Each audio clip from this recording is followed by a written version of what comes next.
Welcome to Better Than We Found It, the podcast for leaders driven to leave a positive mark through their leadership. I hope that I will have created some ways in which the circumstances of your birth don't predict the opportunities you have in your life. I'm Josh Huggins, your host and the founder of GS2 Partnership, a search firm committed to connecting visionaries dedicated to environmental and social betterment. I have two young sons. I want to be able to tell them I did use the resources and expertise of the company to try to create more awareness about climate change. In each episode, we delve into the minds of executive and future leaders. We discuss how sustainability guides responsible leadership, sparks change, and drives value. The way of thinking I try and advocate is for us all to think about us having a collective problem to fix, which is climate, and that we need to rebuild our global economy. We are GS2, and we are on a critical journey to connect to those who believe in leaving the world better than we found it. Welcome back to another episode of Better Than We Found It. On today's show, I'm delighted to be joined by Alexis Haass. Alexis has over 20 years of experience dedicated to business and climate issues, from her work at Adidas, where she rose prominently to leading the organisation from a sustainability perspective, to driving sustainability strategy in the first created Chief Sustainability Officer role within Arcadis. Now she's focused on advising private equity portfolio companies and developing the systems transformation and financial solutions needed to drive the green transition through the Women Climate Leaders Network at the European Investment Bank. In today's episode, we go through a whole host of things, including Alexis's career journey, how she was inspired to a career in sustainability, what she believes is the future of sustainable business, and how innovation and innovative solutions can change consumer demand. But most importantly, why sustainability should always be linked with growth and strategy to enable best performance. So if all of those things sound like they could be of interest to you, then let's dive right in. So Alexis, welcome to Better Than We Found It. Thank you so much for having me. Very excited about this conversation today and diving into your career and background in a bit more detail. But to start, I suppose if we could go back to your early life and educational background in DC. I can tell already, and the audience will probably tell from your accent that you're not originally from Europe. So how did that background and educational background in DC and the US shape your vision, I suppose, for the work that you're doing today? Yeah, thanks for anybody who is listening. This is a little bit what a Boston accent sounds like, not a German accent. So I grew up north of Boston, and actually my parents were doctors. So the expectation sort of was that, whatever you do as your day job needs to improve the world in some way. You find the right way to do it. And so I had wound up going to school in Washington, D.C. Georgetown is based right in the heart of D.C., and my interest was first on international politics, international organizations, and I wanted to work in international development. And so I started doing that work once I graduated. And I started to feel like a lot of the money wasn't leaving DC. Like I couldn't really see where the impact was happening on the ground. And so I decided that I was like, okay, well, I'll go work on the ground, and I wound up going to rural northern Nicaragua, like quite in the boonies, for about 2.5 years. And the idea was I'd go see who's doing the most effective work and then go work there, as opposed to sticking in DC. And it was probably one of the most impactful moments in my life, because one of the things that I saw when I was there was the outsized sway that essentially companies were having on even the most remote areas in terms of how they developed. I was working on education, environmental topics, small business topics out there, but the reality was the region had been shaped by an international timber company who had come through and, with coordination of the local government and agreement from all, had actually logged the area in such a way that the water table fell and the topsoil went away. And essentially, they became more or less dependent on the World Food Program. And I was working to try and fix this at the end of the pipe, which didn't make any sense, because if it had been done differently, if instead we were focused on sustainable forestry and replacement logging, then actually we could have driven profit and at the same time actually upped income and provided livelihoods in the area. So it just seemed backwards to me. And at the time, I wound up reading an article in Newsweek about Greenpeace activists who went back and got their MBAs to work with companies to help them see these issues and then also use the right language and the right approach to help them work through it in the boardroom. And that felt right. So then I went back to get my Master of Science and MBA at Michigan and transitioned into working both with B2B companies. So I spent some time, as you mentioned before, with Adidas for several years, leading the brand sustainability program there. And then later on to, B2B and B2C. So B2B companies like infrastructure, with Arcadis. So this has been a big sort of long continuous story, but it all kind of got started by working in Nicaragua. For sure. And I think actually hearing that story and hearing similar stories from others who have spent time on the ground where the impact of corporations has been felt to those in less fortunate situations and really making critical impacts on the ground has been a pivotal moment for individuals in their careers. Almost feels like that's something that anyone that's passionate about this should do and become part of maybe the MBA or process or something, to dive that in. How before doing that, how aware were you of that type of impact in, I suppose, the work that you were doing, and how could that impact understanding be something we could give to more people to allow them to see that? I think one of the things that I perhaps falsely believed was that I had to travel to some place really far away to be able to see and understand how to make impact. In fact, that job taught me a lot more and did a lot more good for me than I did for it.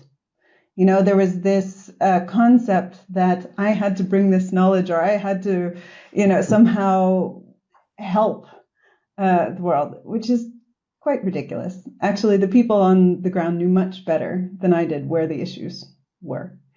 So, what I have been really impressed with in some other countries, and actually the US has some of these as well, so my home country as well, is these sort of service years that are obligatory, but that happen after or during or as an internship, so to speak, within school time period.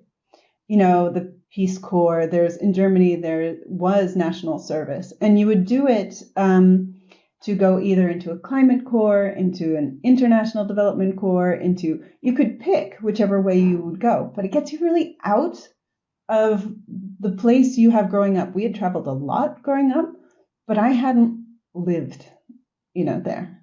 And that actually really shifted me at a very early age, which was enormously advantageous. I would recommend it to anybody else. So if it's not required, I would love that it was required for people. But if it's not required, I just recommend that's the time when you have the time to do it. So you really should. It may change your entire path in life. Sure. And something that we were talking about prior to the recording, of course, Adidas, we're going to come on to talk about that. But the work that you were doing before Adidas and gaining that different type of experience also helped shape, I suppose, your viewpoint and the skills and experience that you had. Perhaps you could just share about some of those contracts that you did, what they were, and also, again, the impact that they had on your view of sustainability in business.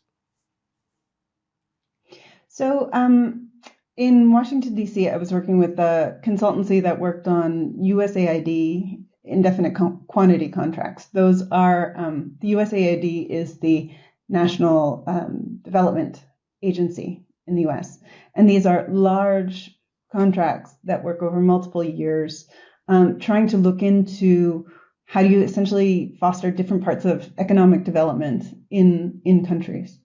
And what I was able to see there was how many, this probably foreshadows some of the changes I did later in life, but how much systemic interdependency there was on being able to trigger development in certain areas and what is hindering it in others, as well as also the sort of infrastructural needs and the lock-in that you get from putting certain infrastructure in place and not others. And I really saw it start to foreclose certain opportunities. From my current point of view, I would say if in a country you're starting to develop fossil fuel infrastructure today, you're going to get locked in to having to undo so many things later on. Whereas what you can do is leapfrog so many of these technologies. So what I think can be better done now is it's not the fact that somebody needs to come in from abroad or push from abroad certain technologies or systems or infrastructure.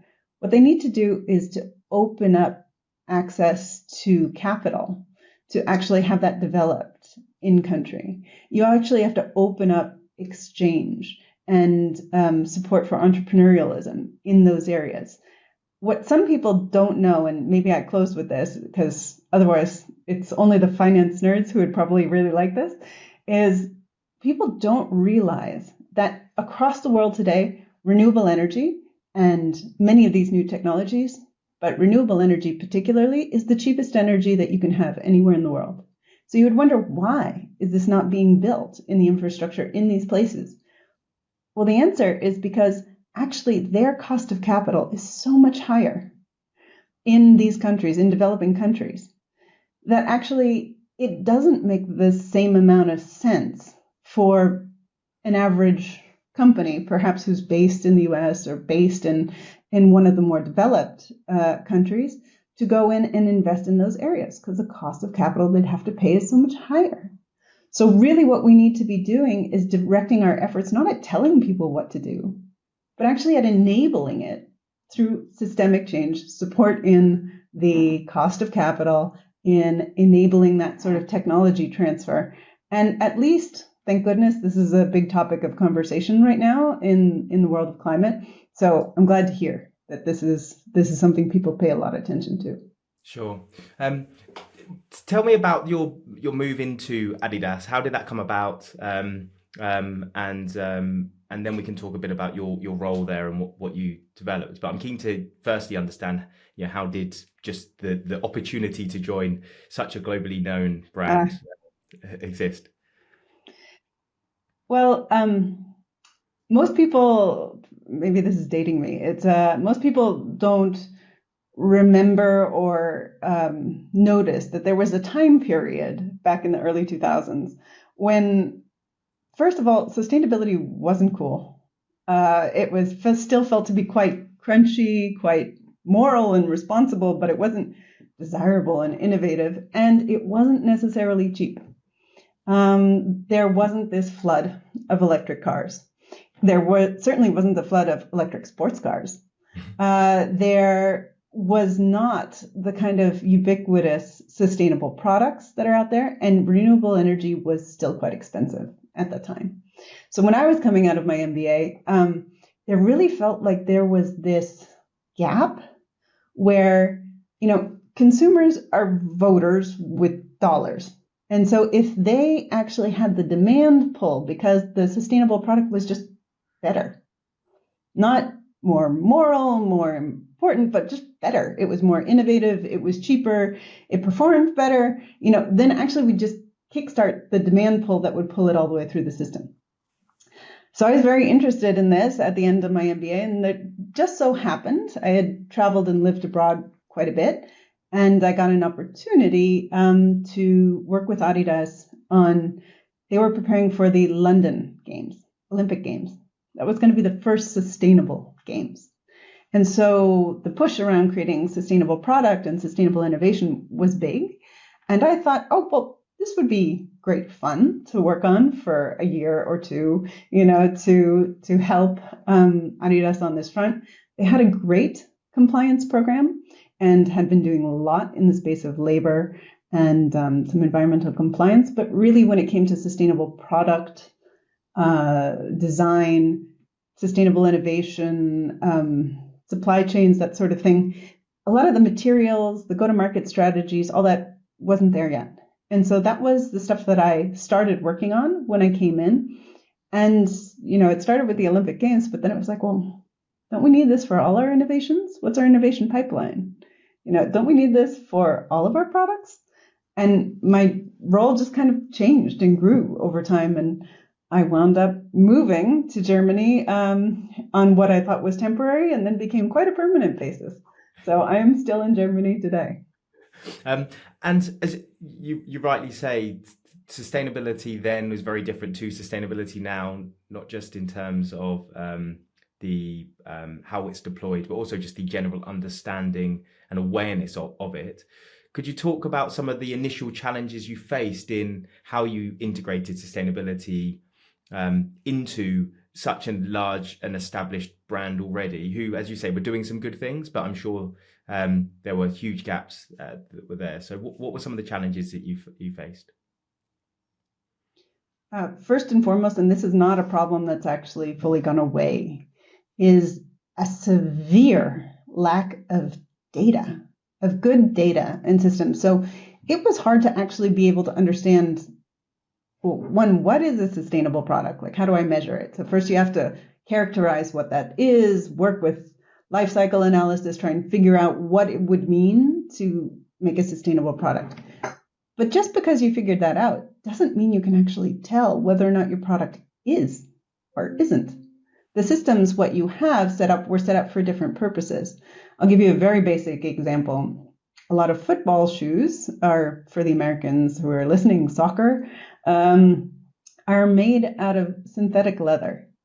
Synthetic leather is essentially a polyester-backed material that has some PU coating on top and different coatings that essentially makes it function like high-performance leather.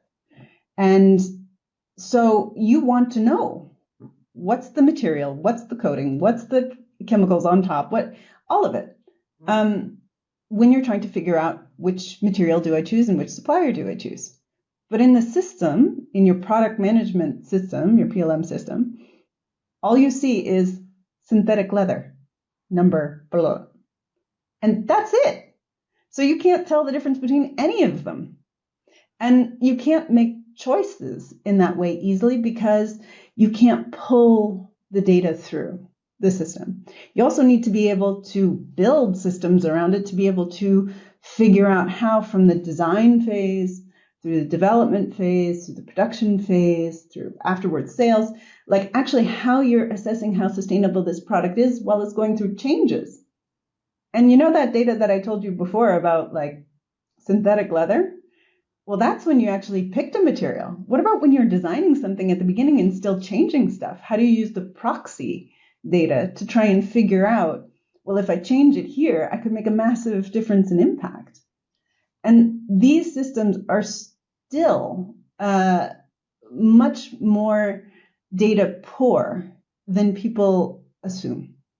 So one thing I really hope and expect we're going to make through this transition, you see a lot of beginnings in requirements in both the EU and California to start reporting on company level data, but most of the time it's at company level. The difference is when you're starting to talk about product level or service level, of being able to understand the impacts so that you can make different choices. That is something that people are still transitioning through. There's a lot that comes after the data part and after, which I'm happy to talk about, but this is just so core and fundamental, and people don't realize how data poor much of our systems are, and some of the most incredible innovations I'm seeing, some that leverage AI, some that just use good structuring, can actually start to fix that problem now.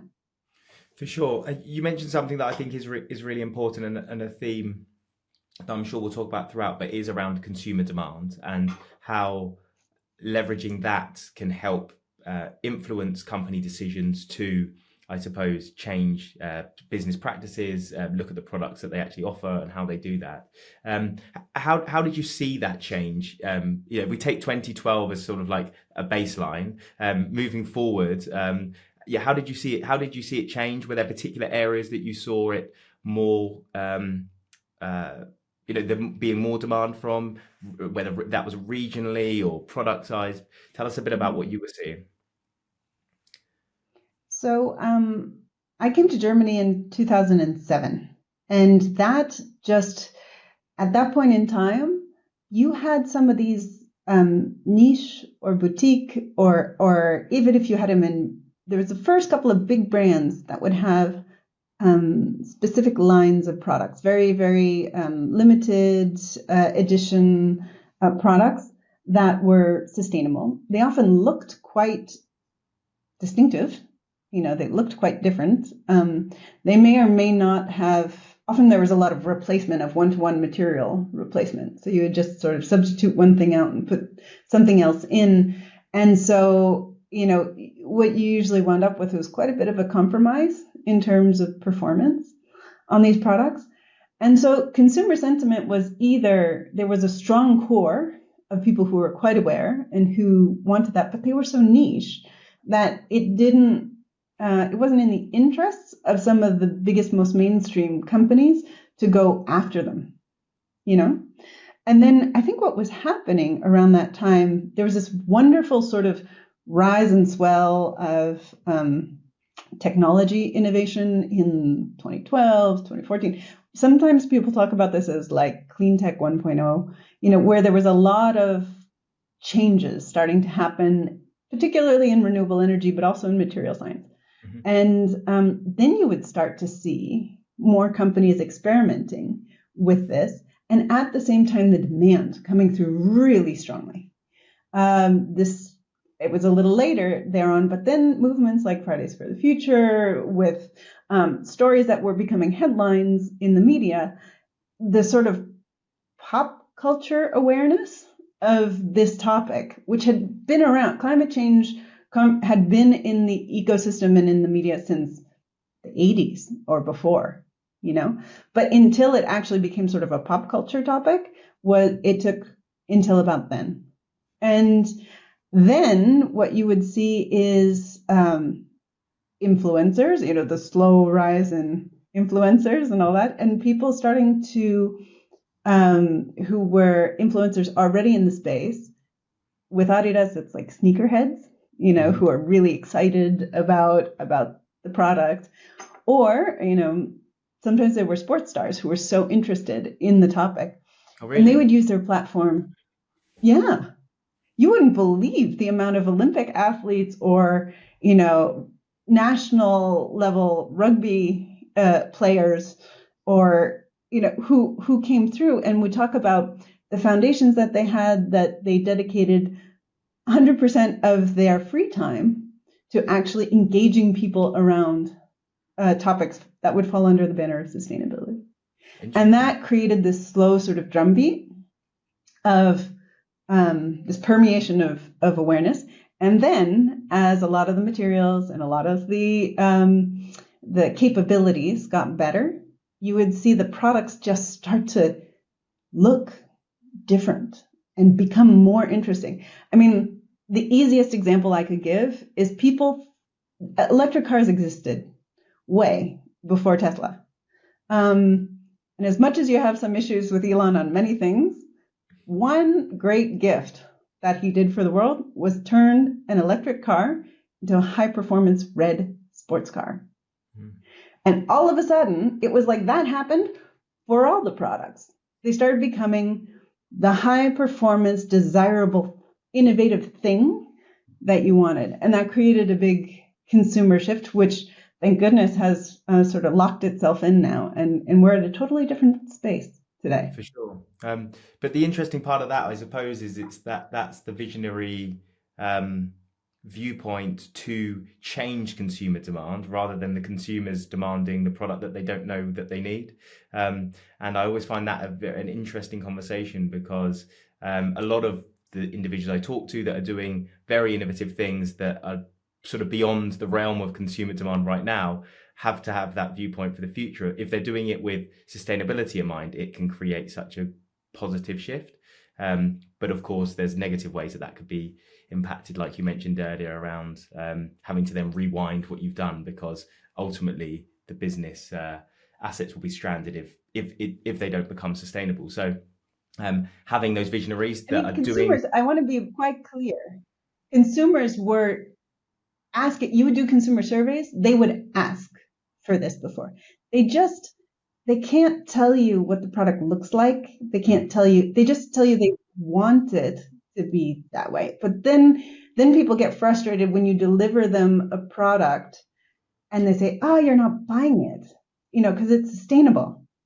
Well, yeah, but, we never say that about any other product, of saying, I want this product, and if I bring it to market and it's not the right price, then all of a sudden, well, they must have not wanted it because, see, I made the product. No, you actually didn't meet the rest of the consumer needs. So I think I've had a very unusual background for somebody in corporate sustainability. I've always been based, like even structurally, reporting line, in the core business. Like at Adidas, it was in the brand. That's where the product, the marketing, the all development happens, the design happens. At Arcadis, it was in the growth function. That's where your new business development, your sales, your strategy happens. And I think that needs to be obvious to people, as it's not a separate thing to sustainability. It's just good business. For sure. You can't have sustainability means something else completely off to the side. Mm-hmm, absolutely. Well, good segue into then the move from Adidas to Arcadis. And I suppose on paper, and as a recruiter, I would look at that move and say, well, it's a bit of a shift from consumer product brand to a engineering and infrastructure service led organization. One, how did that move come around? And then two, perhaps you could just give a brief overview of your role there. Sure. Well, then maybe this is my message to all of you recruiters, is that, first of all, not only is that shift possible, but actually you get huge benefits out of it that you don't get when you take people who have been in the same sector the entire time. So first, how did that happen? I made the move in 2020, but already in 2018, I was starting to feel like the decarbonization that we were able to do through consumer demand alone was really slowing. Adidas is not vertically integrated. It doesn't own its supply chain. And there were just fundamental structural pains in terms of industrial decarbonization, in terms of the energy transition not happening fast enough throughout the supply chain or in the regions where we were sourcing. And it just seemed like I wasn't getting at I was no longer able to work on pulling that level of impact through the company. And I am a little bit of a nerd. Some of my favorite people at Adidas were the engineers who were working on the innovations. I have huge respect for people who can tell the story and who can market that makes the demand come through. But at the same time, I just was fascinated by some of the tech. I was always interested by the technology. And so fast forward in 2020, I was going on maternity leave, and COVID happened.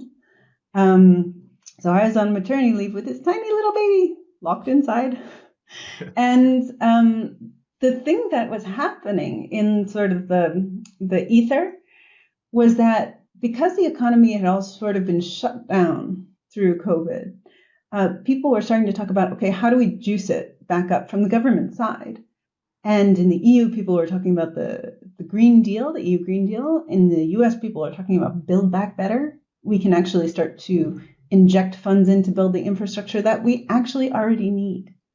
And I just found this fascinating.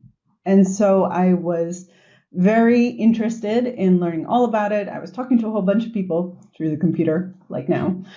And it just so happened that perhaps a very innovative headhunter reached out to me because Arcadis was recruiting its first CSO.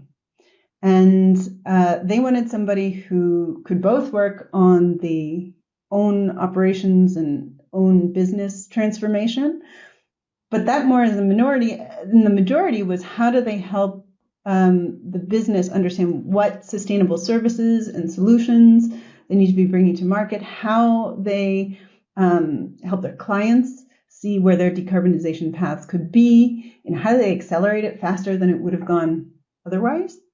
And because I had this sort of experience both in B2B, B2C, and actually had done a lot of the setting up of sort of core product changes at Adidas, eventually Peter, the CEO at the time, wanted me to come join. I was just as surprised as probably anybody else was. I actually, in my first conversation with them, said, I don't know anything about buildings, but here's what I think you should do. And I'm happy to introduce you to a bunch of other people who know a lot about buildings. And they were like, well, do you want to go do that thing that you think we should do? And this, maybe again, message to recruiters, fundamentally looking at how a business needs to first decarbonize itself, set up its own internal systems around all E, S, and G topics, that is pretty similar across sectors. That is not so different. And you can usually find experts within the business who can help you with the needed details about what's different about the sector. And then on the product service side, then that's fundamentally about strategy, business development, and understanding consumers or customers in that case. And so then, that was something that I had spent a lot of time doing at Adidas. That's how the transfer happened at the time. There was so much that I did get to learn about infrastructure over those 3.5 years, and I have absolutely loved it. The transition was the perfect one for me. But again, it was something where I think different sectors can learn a lot from each other. And apparel and footwear had been dealing with this topic fairly long due to its supply chain issues early on. And so some of the learning lessons I could bring in to a totally different space. Sure. And what would you say was your one of your biggest accomplishments in your time at Arcadis? I know we've spoken about a few, but if you were to sort of put one thing on the table, what would you say it was? There were so many interesting and exciting projects to work on there, and I don't feel like they're my accomplishments as much as it was being able to work with really amazing people to get some of this to land and go forward.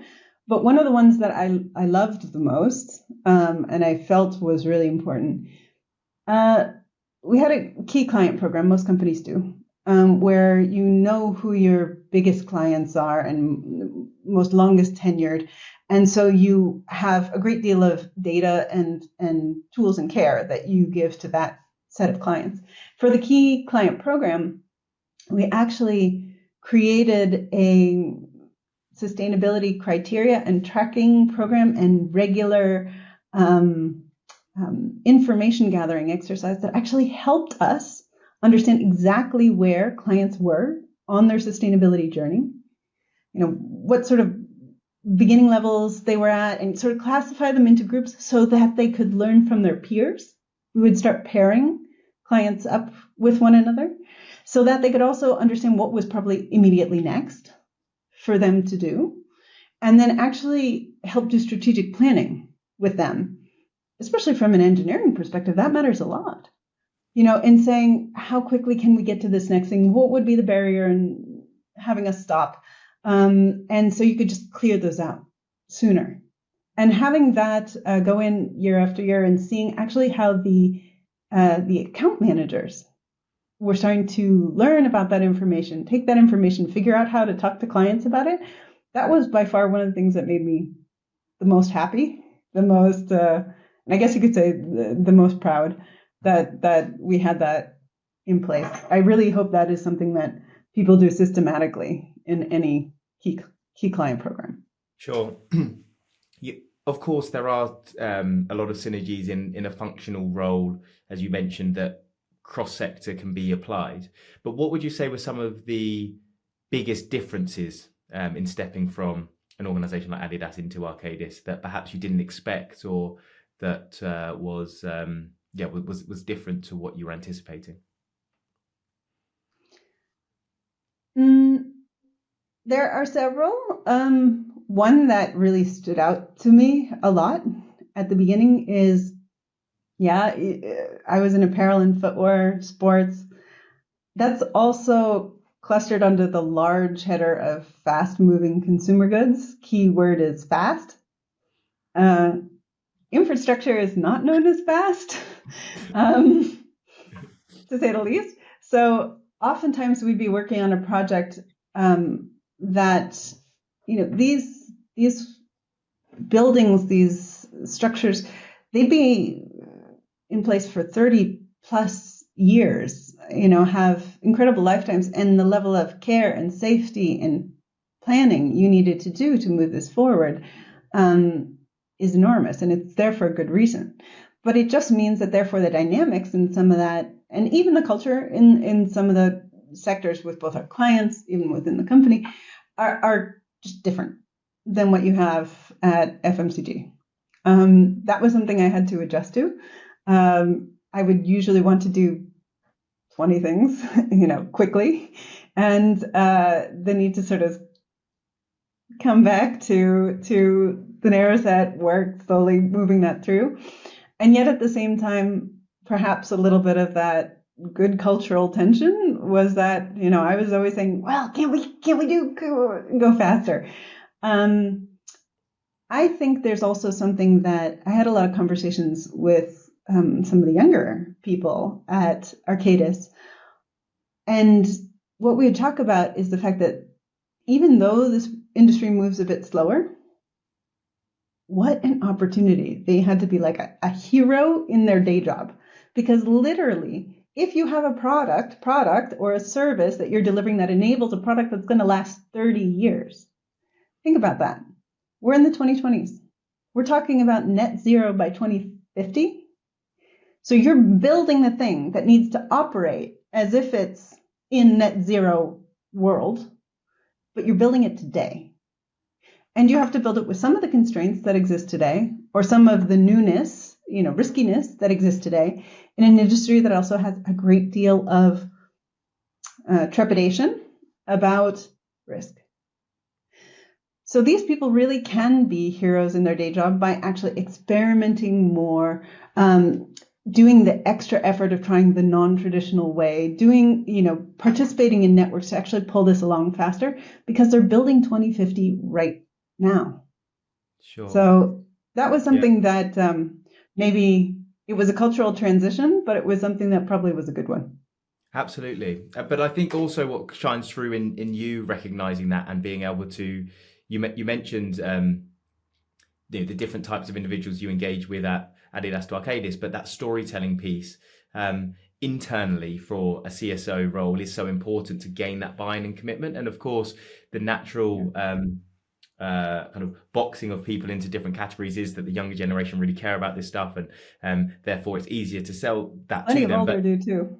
Yeah, exactly. And it's not a given that they will understand that. So I think being able to talk in that way to empower them to make those choices stops perhaps what you saw in your earlier career in Nicaragua, if we look at that, for something that had already happened and therefore we were dealing with the ramifications of it, rather than something that actually we can affect now that will mean in 20, 30 years time, we hopefully won't be having to deal with the negatives of it, but we'll be looking at it in a positive way. So I think that's a nice tie to what you had seen previously, but also coming on to the skills that are needed to actually deliver effectively as the CSO is to gain that buy-in and commitment from the organization. And I'm really keen to dive into this because I enjoyed the conversation we had around what the skill set is of the CSO and how you see this evolving over the next decade.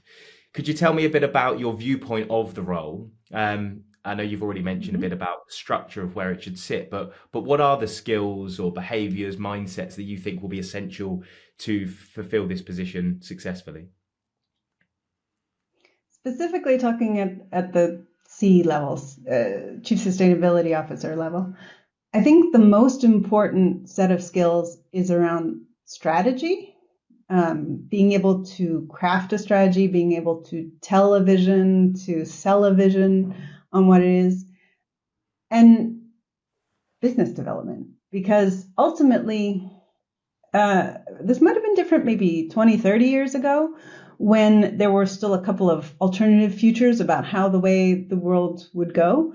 But frankly, right now, these days, strategy is inexorably, like it is synonymous with sustainability. Because literally it is these changes that we're seeing or that we're very aware of about what's happening with the net zero transition, why, what's more likely to happen, what regulation might come, what market changes are coming. They're all inherently tied to this change that we're going through in climate change and how that's changing our economy. So you basically need to be also a strategy officer. You know, there is no sustainability strategy and business strategy. There's just strategy. And then from the business development side or from client engagement growth, if you're not thinking about what's the core business of the business, how it makes its money, and how it makes its money in the new economy, and how you're going to compete in that new economy and differentiate yourself, then you're not going to be very good at crafting the strategy either. So I think there are many skills that CSOs are asked to provide. We can get onto it later if you'd like, but there's many things coming down the pipe in regulation and reporting, and similarly in data that people are asked to provide.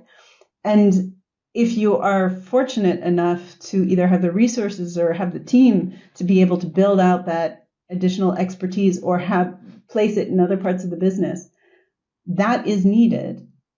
But too many people build from the bottom up in terms of, here's what I'm going to do to hit regulation. Here's what I'm going to do to measure something. If you don't know where you're going, and if you can't get people excited about where that's going, and you can't make them think that they're doing it not just because they like hugging trees and kissing bunnies, you know, it's actually because we're a business and this is how we're going to make our money and survive and win going forward, then you're not helping the organization. You're rather imposing a cost onto them.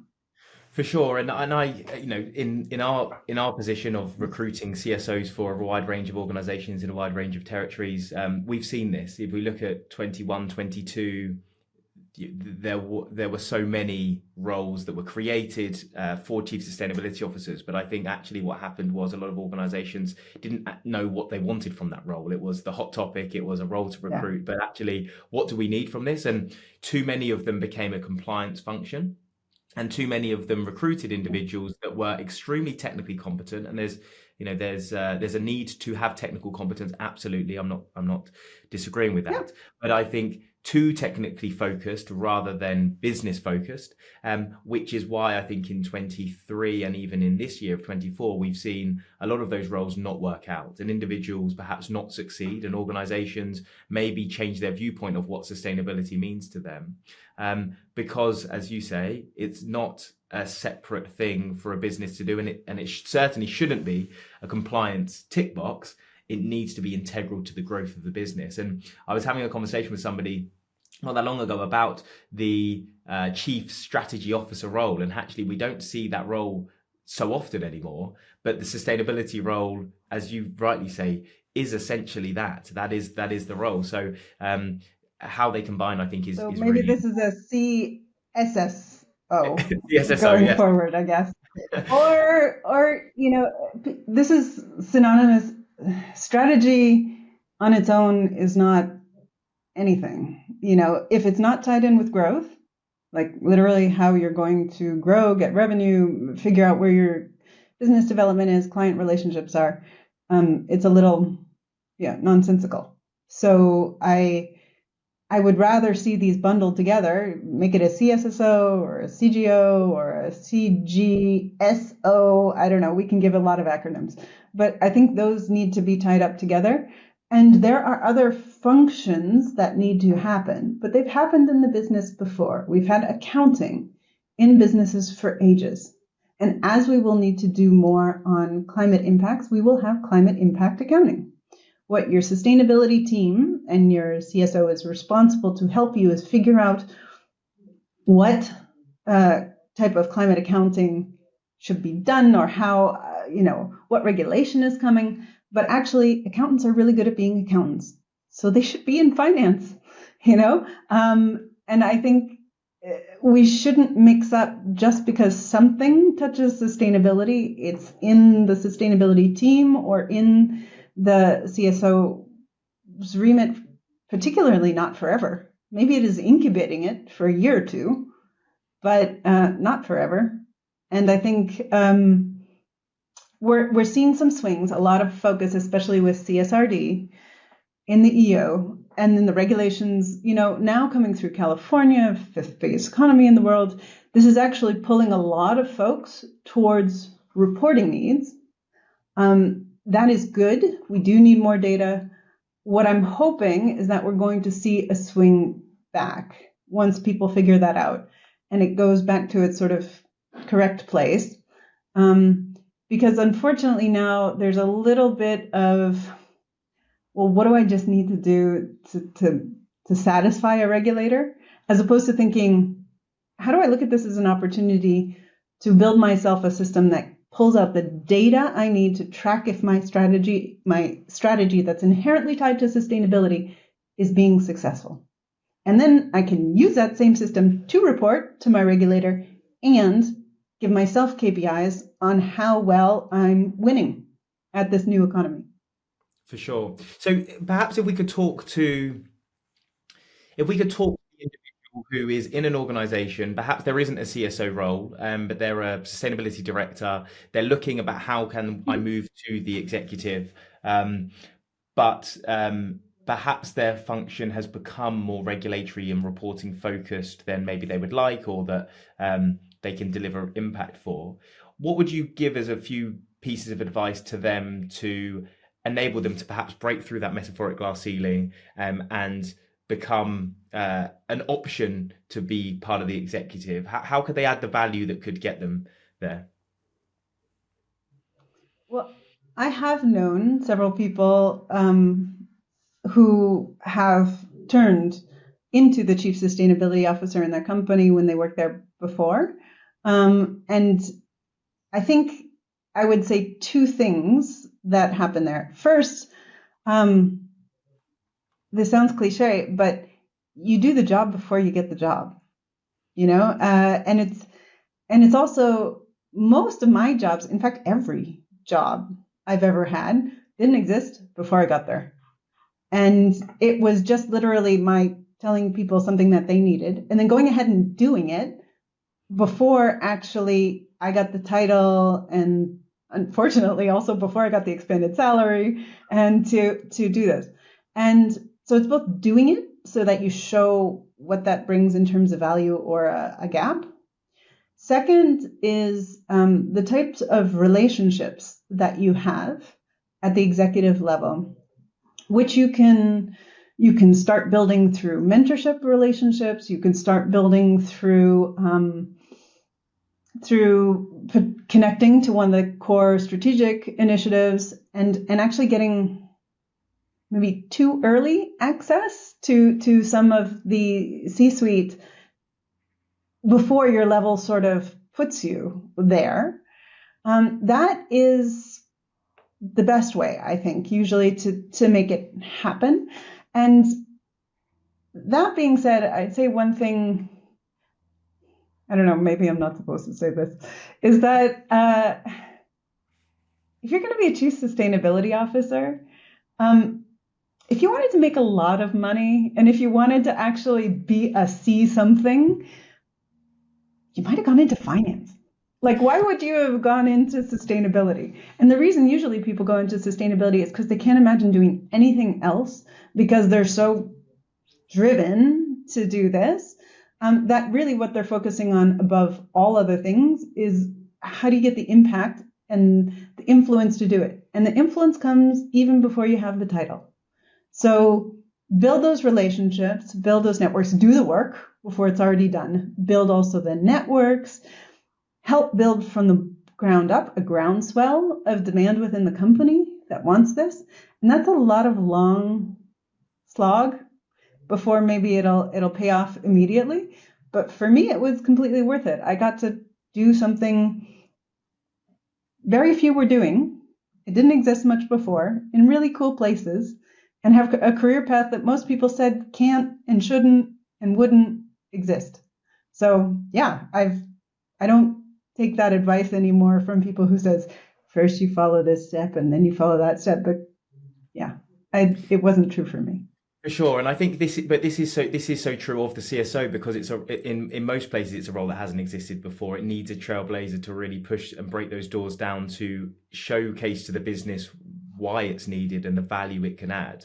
And the one piece I would add in addition to what you've said there is that value creation piece. You mentioned it previously about growth, but I do think there's not enough individuals in the role who are outwardly looking and thinking about the growth of the business through sustainability.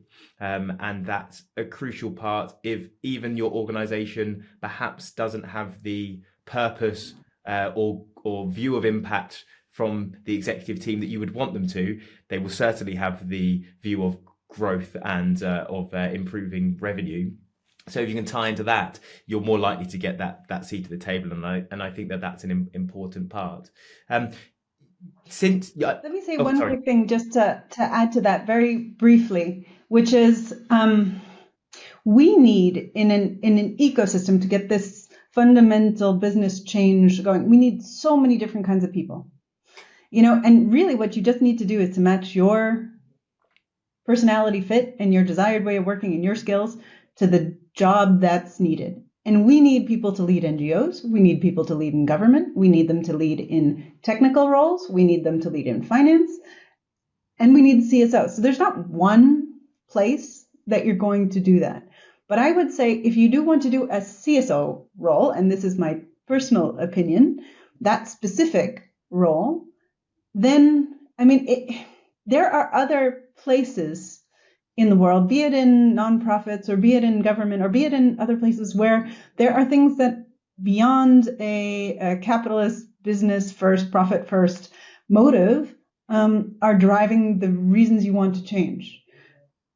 If you go into business, you should do because you actually think the point of business is to do business. So this should, if you're going to go into that role, it should be obvious, and it never ceases to amaze me how many people are sort of surprised when my first approach to them in business is, yeah, but how's this going to win you more customers? And how is this going to get you, a competitive edge? And because they're sort of expecting me to be an activist. And yes, you can be an internal activist. You can be talking about that, but you should be raising it from the perspective of you're missing out on this huge opportunity. And it's going to be to your detriment. So if you're going to go into business, then, you should really care a lot about profit, business, and success in that. For sure. Absolutely. So moving the story on to present day, you recently left Arcadis to take some time, or hopefully having to have more time, I'm sure you're going to talk about this, to explore the climate tech space. How much time have you had to do that so far, and what have you learned, and what else are you doing? So I left Arcadis as of this fall. So I have had, at this point, 2 months to myself, so to speak. My motivation was at the end of my time at Arcadis, I was just throughout, 2022, 2023, I was just coming in so much contact with these cool new innovations that were all of a sudden reaching a level of viability and competitiveness. And let me give you one example that I'm pretty obsessed with, which is there's these things called heat batteries, not lithium-ion batteries like you have in your car. They actually store heat. You charge them up with renewable energy and put them inside industrial systems, and they can take the place of a natural gas boiler. This is now possible because renewable energy is so cheap. And there are several of these companies that are now coming on the market, some like Rondo, some like Antora, Craftblock, all of these. And they can now compete at levels, especially in certain markets, with using natural gas. And I was just so fascinated by this technology, and I wanted to make sure more of it got into the clients that I was working through. And I was frustrated at the pace of that. It's going pretty slow. And so I wanted to enable that to happen faster. So my goal was to go say, okay, what's the right place based on the skill set that I have, based on the network that I have, what is my best ability to enable growth in that space? And so that was going to be my full-time focus.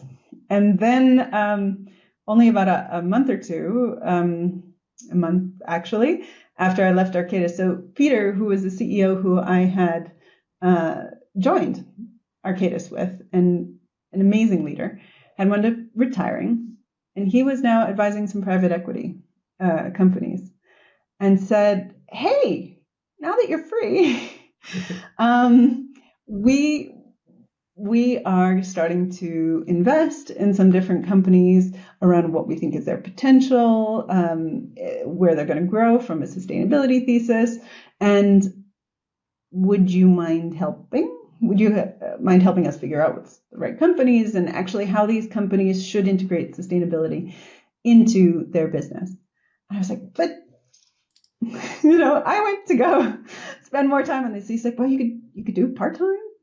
So on the side, I am also working with private equity portfolio companies. There's been now apparently, since people know that I'm gone, I've had other people reaching out from other private equity companies. So to just help them figure out how to go through this transition. But I want to get closer to the climate tech solutions that I was seeing at that time. And if I could get a pony and a unicorn, and my biggest wish for Christmas, it would be that actually I'm probably going to land in one of these scale ups, or maybe on the VC side, more likely in the scale ups, to actually enable that growth, help them win the customers, help them get more steel in the ground, more projects in the ground. And given that the brief insight you've had into the private equity space, because am I right in saying that both Arcadis and Adidas are listed? They're both public, yeah. They're publicly listed companies. Sure. So how have you seen the role that private investors play in driving innovation and I suppose kind of climate solutions, and maybe just a one line on how you see this space evolving? One, there's been a massive surge in interest in it. People have started to see the economics turn, and either they set up dedicated funds, specialist funds that either produce, follow a specific thesis around the energy transition or industrial decarbonization, or they do have a broader based fund. Goldman Sachs has a Horizon fund that works more broadly in sustainability, but it's because they see the businesses who will be key enablers of that new economy that's coming, the net zero economy that's coming. And so they will have outside wins in terms of being in highest demand and limited supply, so their business should grow. One of the things that's most, in my opinion, interesting is, yes, they can move very quickly.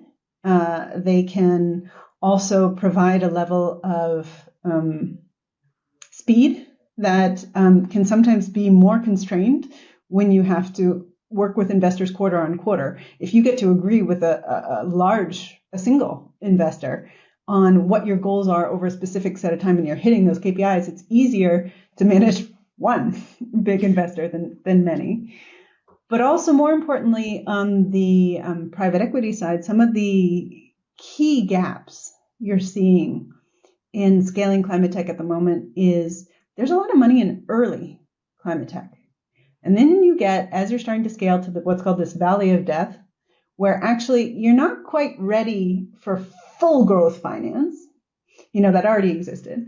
You're probably producing a first of a kind facility, a pilot level. So you're first making those first 1 to 10 of what you're doing at industrial scale.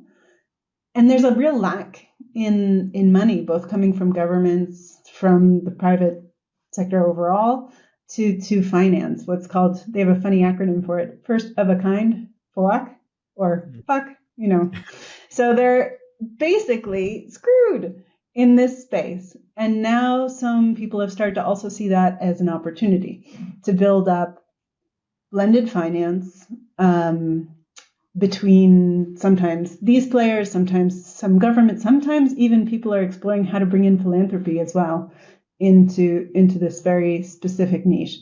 So that's very exciting to see that come about. And a lot of very dedicated growth finance coming from private equity on helping some of those fairly more mature solutions scale. Sounds extremely exciting, and a good time for you to be part of it. I want to get into some quick fire questions and ask for your opinion on these. So we'll bash through them. So what's one sustainability innovation that you're most excited about right now? People who know me are going to be sick of hearing this. I'm pretty obsessed with heat batteries at the moment. So essentially they're rocks in a box, it's bricks, rocks, materials that are inside huge shipping containers, and you can charge them up with renewable energy, and then you can let out a steady stream of heat, and in some of the coolest companies, even electricity through discharge over a long continuous period of time. Those are industrial emissions are 30% of global emissions, and they almost have no substitute for industrial heat, which is by far the biggest portion.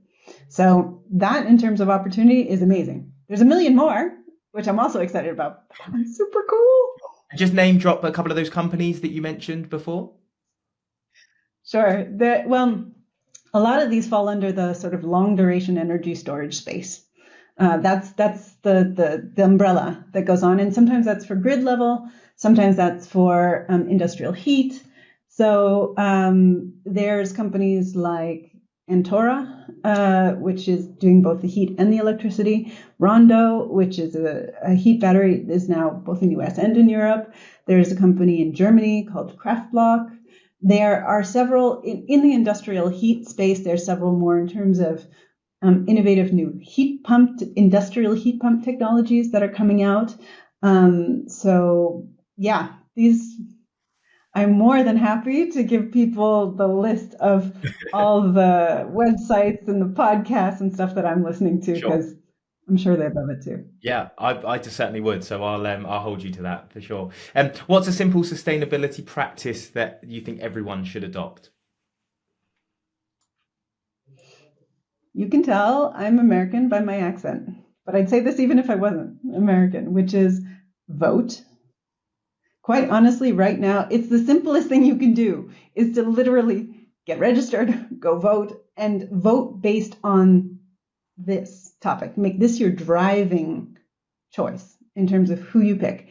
And you should do it not just because it's moral, it's because literally that's going to determine whether or not your country is competitive, your society is going to flourish in the next 10 years or not. Okay, so if you don't like politics, you want to put it to the side. There's this guy who's called Saul Griffith. He's so cool, an Australian innovator, MacArthur Genius Award winner, worked on the Inflation Reduction Act. He talks about 6 basic, simple choices you can do in your life that will have an outsized difference, almost all the difference, on your footprint. And it's solar panels on your roof, heat pump in your house, electric car. There's the list of 6. So if you want to make choices on literally your own footprint, it's those 6. If it's just general of like something fast, vote often. Sure. Yes. Well, we'll get the list of 6 for sure, and we'll put it in the show notes. That's good. What do you think is the most overused word or concept in sustainability today? I have a lot of pet peeves in terms of sustainability terms.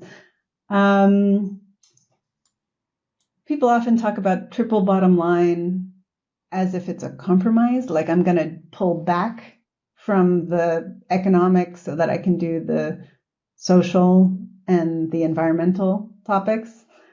That makes no sense to me. There's huge business arguments for each. It's just a question of how you effectively lay out and execute your strategy. The other thing that's been driving me bananas, because this has been true for years, is all of a sudden people are just waking up to the fact that, like, did you know you can do well by doing good? No shit, Sherlock. I don't think I'm supposed to swear, but like, yeah. And people have been saying this since the 90s, or, it got loud in the early 2000s. So, it's true. It's not innovative. So come on in and join the party. The water's warm. Yeah. Sure. Which book or resource has had the biggest impact for you on your approach to sustainability? There's so many good ones if you're looking for some sort of, technical or overview of the systemic space on this front. But I'm going to name one that's actually not on that front. And it's called The Ministry for the Future by Kim Stanley Robinson. It's fiction. And it's a book that's written basically setting you in the 1940s. And, the 2040s, excuse me. Okay. And it basically shows the world as it's going to be, and then also works through all of the different dynamics, the economic, the political, the social, the security dynamics that are going to change, and plays through what might be done differently about them. The coolest thing about the book, one is that it'll give you a visceral experience of living in 2040 in a way that's actually, you already see echoes of it happening right now. So it's not far off base. It's, in fact, probably wasn't the 2040s. That's probably describing the 2030s. But 2, all of the solutions that they talk about, one thing that's rarely known, they already actually are either being piloted somewhere, they're under study in some university somewhere, they've been experimented with in other places, so they're all viable solutions. So, yeah, they can save the world in the book. There's no reason we can't do it now. And then my last one, who inspires you the most in the world of sustainability? The list is really long, really long. Maybe just because of this sort of variety of experience or breadth of experience across lots of different spaces, because he's had such a bizarre, portfolio career, which I admire, because he's super smart and, because he's an incredible communicator, a really good communicator. Saul Griffith. He is a MacArthur Genius Award winner. He has started his own companies. He's an engineer. He he's really created so much in the space that I regularly get inspired when I listen to him. That being said, the list would go on forever. Jigger Shaw, and then I just keep going down the list of people. So yeah, maybe I should stop. Maybe we'll do another episode and you can list them all. Look, thank you for sharing so much. As you know, the podcast exists to not only tell the story of the journey to be a purpose-driven and sustainability leader, but also to understand what your goals and I suppose your purpose is. So as we wrap up and you think about your career, what would you like your legacy be when you retire to show that you've left the world better than you found it?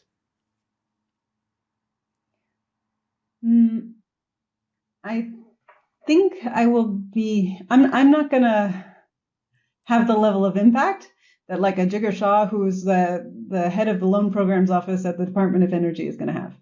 My roles are, important, but it's not that scale. So the biggest difference I'm going to make is the amount of people that get excited or inspired or see a level of possibility to do something earlier, faster than they would have otherwise, to maybe switch careers, or if not switch careers, then in their existing job and profile, how they're going to actually accelerate this change faster.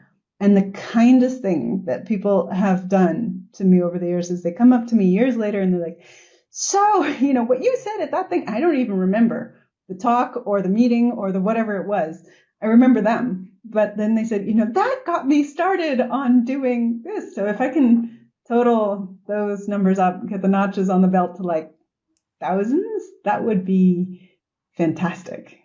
Especially if what they say is that, the fact that you did something that didn't exist before, or that wasn't a traditional path, made me feel like I could go choose something that wasn't. That would be really important to me. Other people have done that for me, and I wouldn't be doing this if they weren't there.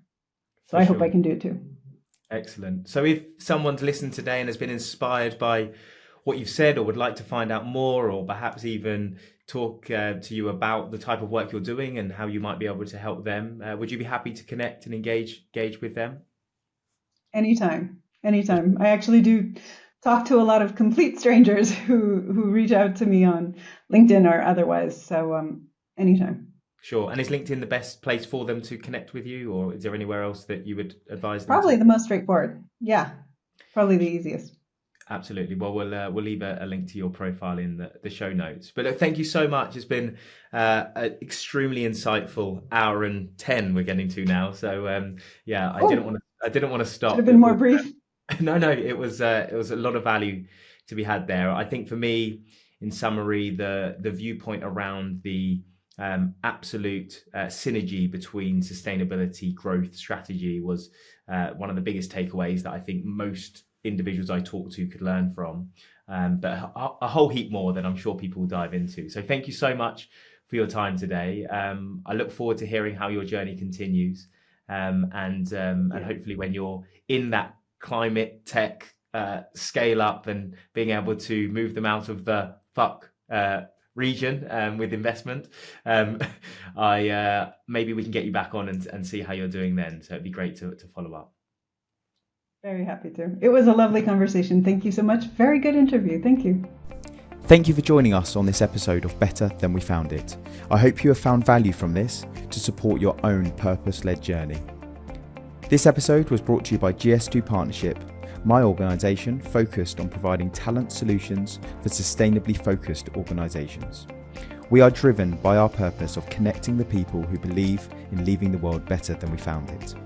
If you are looking for a partner to support you with your hiring plans, or you are looking for your own career next steps, please reach out to us or personally drop me a message on LinkedIn. It's great to hear from listeners to the podcast, and I'd welcome the opportunity to talk to you. Thank you very much, and stay tuned for our next episode.